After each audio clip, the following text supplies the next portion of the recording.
Docteur Camille Delouche, vous êtes psychiatre et vous faites partie de l'équipe consultation transidentité du CHU de Caen. Tout comme Vincent Berthaud, psychologue et coordinateur de cette même équipe. Alors, docteur Camille Delouche et Vincent Berthaud, vous travaillez ensemble au sein de la consultation transidentité du CHU de Caen, qui est rattachée au service d'endocrinologie. Comment se définit la transidentité ou les transidentités? C'est important. La transidentité, c'est une incongruence entre le genre qui a été assigné à la naissance et le genre vécu, ressenti par la personne. Alors, incongruence, c'est un mot un peu compliqué quand on ne connaît pas ce domaine. En fait, c'est une inadéquation, même si ce n'est pas le bon terme utilisé par les scientifiques. Une inadéquation. Et pourquoi on parle de transidentité au pluriel? Parce que chaque personne a son propre vécu de genre. Chaque personne va avoir son propre souhait, sa propre vision par rapport à un parcours de transition, et que d'une personne à l'autre, on n'aura pas forcément le même vécu de la transidentité, la même souffrance ressentie. Certaines personnes le ressentent d'une manière très très violente. Pour d'autres personnes, c'est plus apaisé. Et puis, tout le monde ne souhaite pas la même chose pour le parcours. Alors, on va venir dans le détail, mais avant, j'aimerais qu'on regarde effectivement ce schéma qui, je trouve qu'il est très clair et qu'il explique bien. L'OMS, en 2019, extrait la transidentité des pathologies psychiatriques. Donc, on a une nouvelle classification maintenant qui ne parle plus de transidentité, mais d'incongruence de genre. Donc, tout cela va être amené à évoluer, j'espère, rapidement, mais pour l'instant, on a encore effectivement des cotations comme pour une pathologie mentale. Les lois, l'administration ont souvent du retard sur les évolutions de société.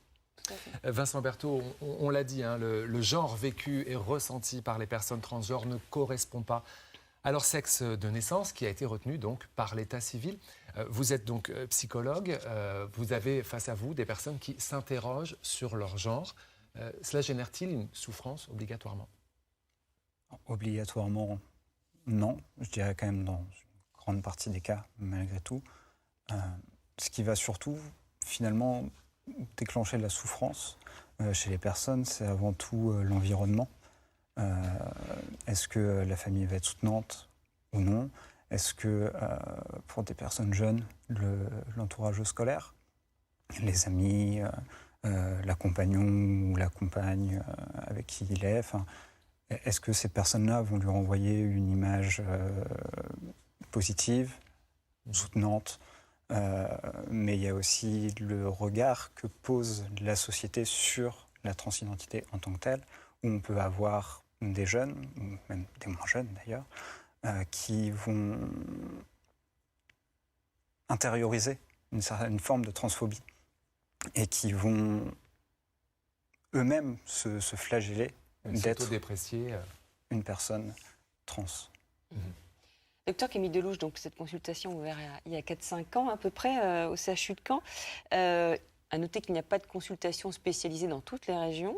Encore, ce n'est pas bien réparti au niveau national. Comment les patients, c'est une question qui s'adresse à vous deux, comment ils arrivent jusqu'à vous? Alors c'est vrai qu'il y a globalement, il y a deux grandes modalités d'entrée, on va dire. Soit ce sont des personnes qui ont eu nos coordonnées via des associations qui ont regardé sur Internet ou par le bouche-oreille, ou alors c'est par un professionnel de santé ou un professionnel du milieu scolaire qui va orienter la personne qui est en questionnement sur son genre vers notre consultation. Les médecins généralistes s'adressent à vous? Par exemple. Ils sont formés, suffisamment formés? Malheureusement, pas encore, mais... Disons que ce qui se passe, c'est que il y a quand même souvent, alors on tend à ce que ça soit un peu de moins en moins, mais une errance médicale avant d'arriver chez nous. Avant de trouver déjà notre adresse, et souvent soit par des familles qui sont déjà passées dans notre service, ou par des médecins avec qui on a un peu plus soit l'habitude de travailler, ou qui nous avaient déjà réadressé des personnes avant. Vous parliez d'enfants, on peut peut-être expliquer qu'à partir de 4 ans, on peut avoir une interrogation quand on est enfant sur son genre. Même avant, enfin à partir de l'âge de 2 ans, on peut se définir appartenant plutôt. Un enfant de 2 ans peut vous dire je suis une fille, je suis un garçon. Et à partir de 3 ans, l'enfant peut vraiment avoir une notion de son identité de genre. Là où je mettrais un petit bémol, dans le sens où un enfant n'a pas la conception de l'identité comme un adulte. Oui. Ou pour lui, être un garçon ou être une fille va peut-être plus se rapporter au jeu ou aux préférences d'être avec telle ou telle personne. Voilà. Et au fil du temps, comme tout à chacun, l'identité, ça se construit et ça continue à être en développement et à se mouvoir. Peut-être il faut peut-être préciser des choses en France, avant qu'on aille un peu plus loin dans ce débat. C'est qu'en France, on n'opère pas avant la majorité et que les traitements hormonaux, vous recevez les mineurs à partir de 15 ans, que les traitements hormonaux sont extrêmement encadrés et qu'on n'arrive pas dans une consultation en disant je veux un traitement hormonal.